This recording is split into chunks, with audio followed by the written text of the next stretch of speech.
people daily death toll and overtaking Italy. It's worth just looking at where we are. You'll probably be familiar with this chart. We've been showing it a lot of the time, showing you every different major country. Alright guys, it's Jerningham doing another video about the UK's death toll. How those death tolls have grown over the course US, of the last, UK, Italy, Spain, few France, Germany, weeks. Belgium, Switzerland, Ireland. And the good news is that they've mostly flattened off. But if we just look at the UK and Italy in particular, well, you can see what's happened. The UK now there at 29,427 deaths as of now, and Italy at 29,315. And what's striking about this isn't just the height of these lines showing you how many people have sadly died in each of these countries, but how fast they have got to them. So the UK getting to this landmark moment within about 45 days after it surpassed 100 deaths, whereas Italy took over 60 days to get over 29,000, showing that the UK death toll is rising faster than in Italy. But it's worth just inserting a note of caution here. This isn't just the only way of measuring this. Obviously, these are the numbers that we have today, showing you just simply how many people have died in each of these countries. So all the way from Belgium at the bottom of this list through to France, Spain, Italy there, and the UK now in front of Italy in terms of the number of people who have died, and then the US by far and away the biggest death toll in the world. But if you adjust this for population, so some of these countries, obviously the US in particular has a bigger population than these other countries, the UK ditto bigger than Italy, it is a slightly different picture. Actually, the UK, if you adjust it for population, and this is again the same numbers, exactly those same numbers, just divided by the population, you can see the UK is below Italy on that measure, 426 deaths per million of the population, compared with 484 for Italy. And the striking thing actually is the US is at the bottom now of this, whereas Belgium, which was at the bottom before, is at the top. And it underlines there are many different ways of measuring this. And one of the best is actually not about just looking at those daily numbers we get from governments. This shows you the daily number we get from the UK government over the course of the last few weeks. And then actually we can look at something else, which is the Office for National Statistics have a different measure, slightly more comprehensive. But most people, including Sir Patrick Vallance, believe that excess deaths, a more comprehensive measure, is the one to look at. And that is a very different figure, which includes many other deaths that happen outside hospitals and care homes. And if we just give you a sense of what that means, let's look at what's happened in care homes. This shows you the average number of people who die each week of the year over the course of the last few years. And let's just look at what's happened so far this year. You can see there have been 16,000 excess deaths, so above that line, since March. Only some of them, about 6,000, were COVID-19 diagnosed, whereas the remaining 10,000 were not diagnosed. There's simply no explanation for that. And most people think that that is a better measure for how many people have died of COVID-19 in the UK. Conway there. Well, the Prime Minister has promised to lay out how and when the government plans to lift the lockdown measures this weekend. But today we heard from the Scottish First Minister, Nicola Sturgeon, and she said the lockdown restrictions there would be extended for another 3 weeks, adding that Scotland was at a critical moment in the crisis. Well, Nicola Sturgeon set out the blueprint for easing measures. These include no immediate changes to lifting the lockdown when it's reviewed, as we said on Thursday, but people will be allowed to meet with a small number of others from outside their household in a group or a bubble. And pupils will be able to return to schools in a phased approach, with only priority groups returning to classes ahead of other pupils and classes being deep cleaned between groups. Our science correspondent, Thomas Moore, has been looking at the lockdown evidence. How to get out of lockdown without the virus bouncing back. It's a conundrum that on the Isle of Wight they're hoping to crack with an app. Tests have begun of smartphone contact tracing to stamp out flare-ups. While in Scotland the government is also signalling how lives might change, but only when cases are under control, and that's not anytime soon. I think it is highly unlikely that the Scottish Government will be able to make any significant changes to the current restrictions on Thursday. And I think it's important that I am frank with you about that now. New documents that have until now been withheld reveal scientists on key government committees warned almost a month before lockdown that the NHS was at risk of being overwhelmed. On the 26th of February, before deaths had even started to climb, the Scientific Advisory Group for Emergencies heard evidence that 33 million people could be infected in a COVID-19 epidemic. More than 540,000 could need a ventilator. Just 3 weeks later, on the 20th of March, deaths had already soared to 194. More alarm from another government committee that critical care units in London would run out of beds by the end of the month. 3 days later, when the SAGE committee met to discuss that evidence, deaths had already doubled again to 359. Only then did the Prime Minister announce the lockdown. I think in terms of the timing at which we took our intervention, when you look at everything that happened, the speed at which it happened, maybe days either way would have made a difference. But I think it's difficult to look back and say 3 weeks was an obvious point to do it. I don't think that was clear. I don't think it's clear now. This was a new virus that scientists were grappling with, and it's easy to spot missed opportunities with the benefit of hindsight. Nevertheless, many other countries recognise the threat far more quickly. Do you still think it was not appropriate to test in the community? Because that's what they did in South Korea. If we had unlimited capacity and the ongoing support beyond that, then we perhaps would choose a slightly different approach. So far, we've stayed at home because of the clear appeal that it saves lives. But the documents reveal the scientists concerned that if the virus bounces back after the lockdown is lifted, the public will lose trust in government policy. Just as testing and tracing will be needed to keep the virus under control, careful messaging will be needed to keep us on side. Thomas Moore, Sky News. We can expect the pandemic to dominate tomorrow's papers once again, of course. So we're taking a first look at the front pages in the press preview at 10:30 with the editor of the Londoner column at the Evening Standard, Aisha Hazarika, and the Sun's political editor, Tom Newton-Dunn. Now, hackers have been accused of trying to access the systems of universities and drug companies in the UK and the United States, which are trying to develop a COVID-19 vaccine. The Foreign Secretary, Dominic Raab, called the attackers dangerous and venal, but declined to name the countries involved, though Sky News understands that they include China, Russia and Iran. The Sky's Foreign Affairs editor, Deborah Haynes, reports on the cyber attacks on research centres. Scientists like these at Oxford University are a new target for cyber spies.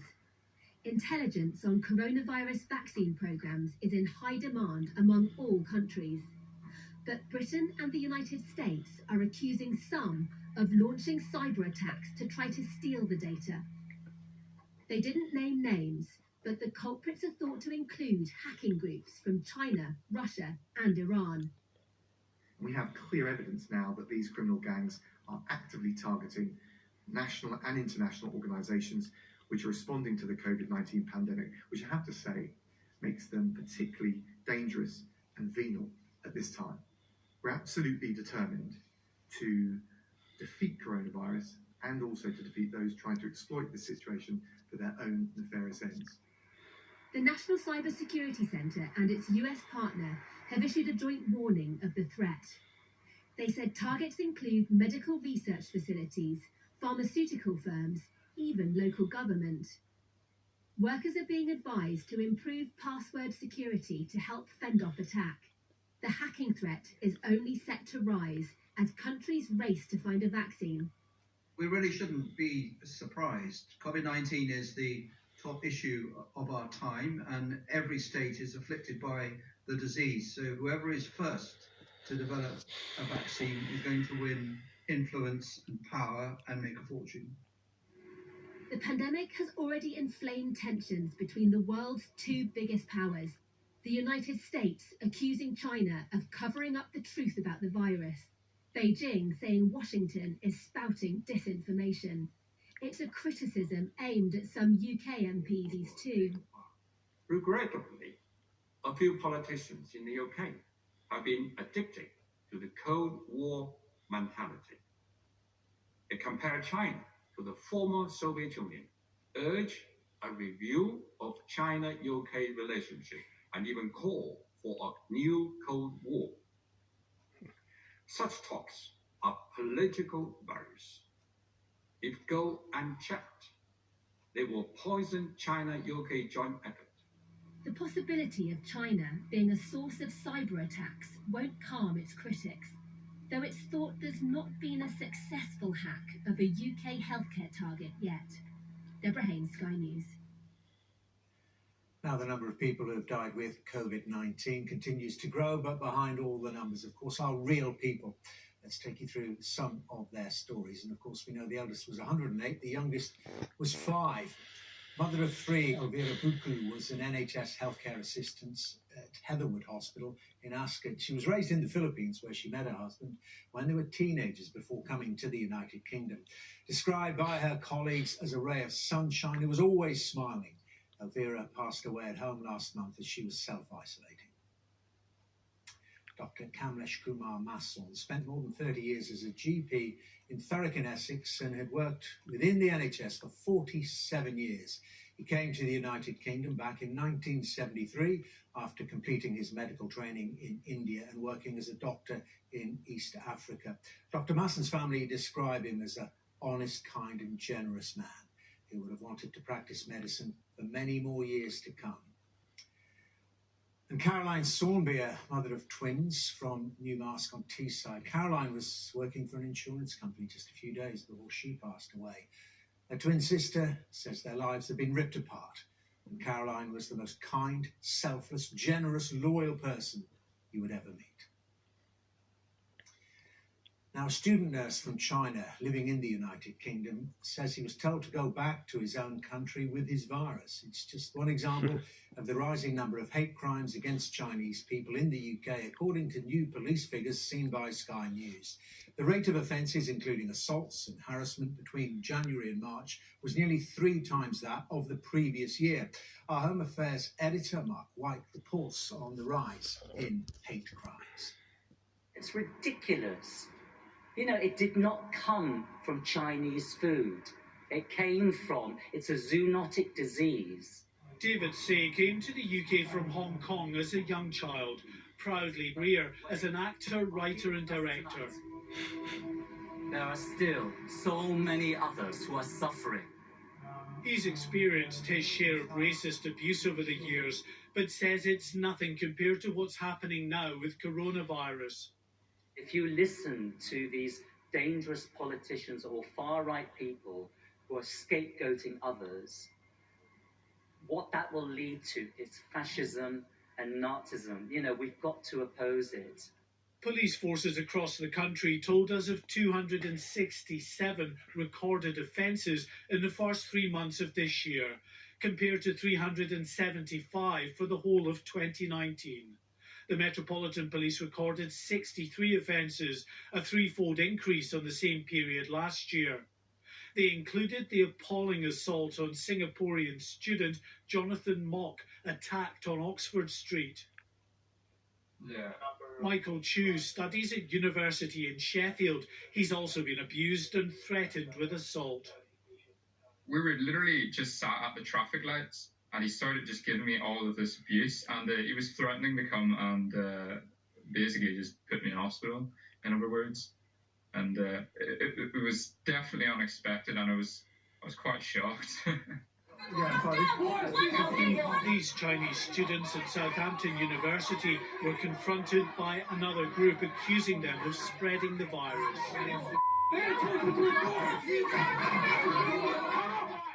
Long before the lockdown, Chinese and Asian businesses here were seeing a sharp drop in trade as fear and misunderstanding was stoked by internet conspiracies. And with the finger of blame being pointed at the Chinese by the world's most powerful leader, the US president, well, that only exacerbates the problem. Although a 3-fold increase in hate crime is worrying enough, those we've spoken to feared the numbers being verbally abused and assaulted will rise even more sharply in the weeks ahead as the lockdown is lifted. Mark White, Sky News. Now, the airline Virgin Atlantic has announced that it plans to cut 3,000 jobs in the UK. That's around a third of its workforce.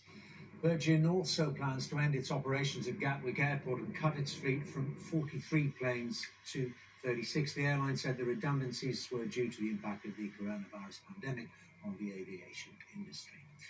Now, the RAF says it's conducted airstrikes against Islamic State in Iraq. The Ministry of Defence said that RAF Typhoons and other coalition aircraft had bombed the entrances to 6 caves where IS fighters were hiding. A statement said that the strikes were successful in further downgrading the terrorist movement.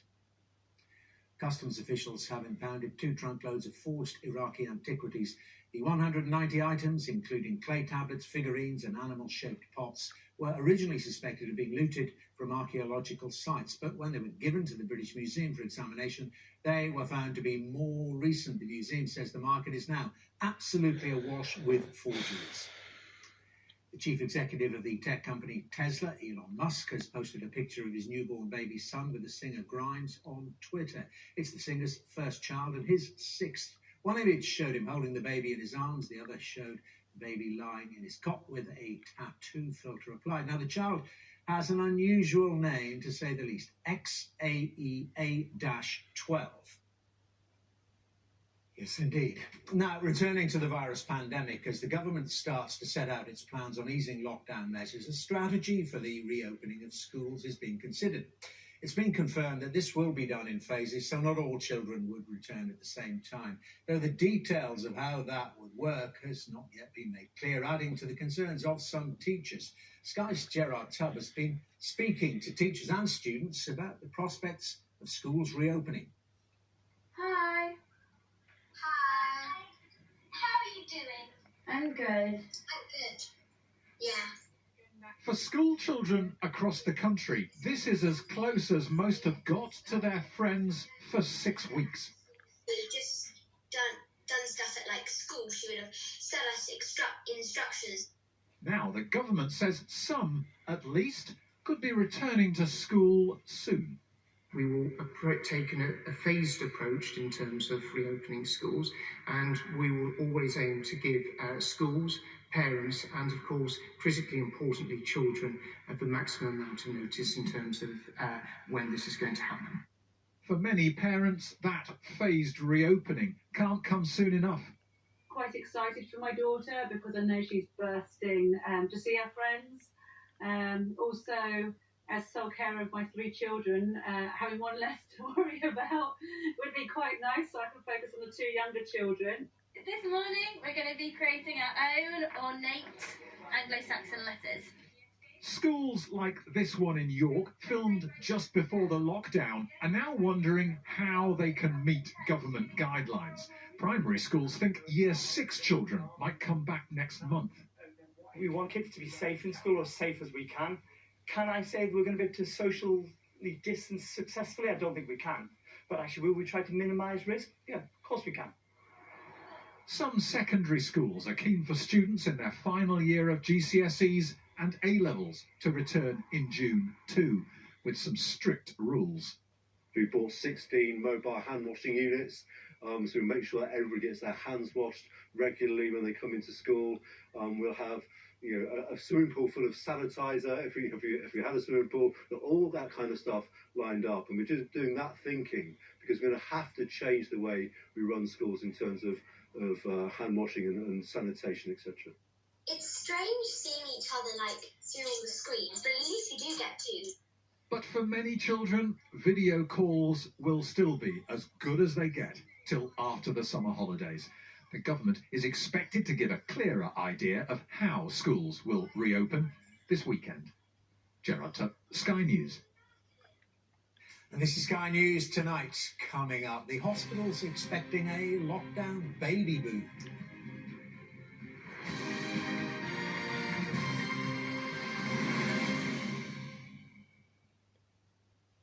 A deadly virus which has changed our way of life, brought the economy to its knees and claimed many thousands of lives. The government says it's done all it can to keep us safe, but has it? Sky News is giving you the chance to put questions directly to the Health Secretary, Matt Hancock, in a special live interview. Send your questions to askthehealthsecretary@sky.uk.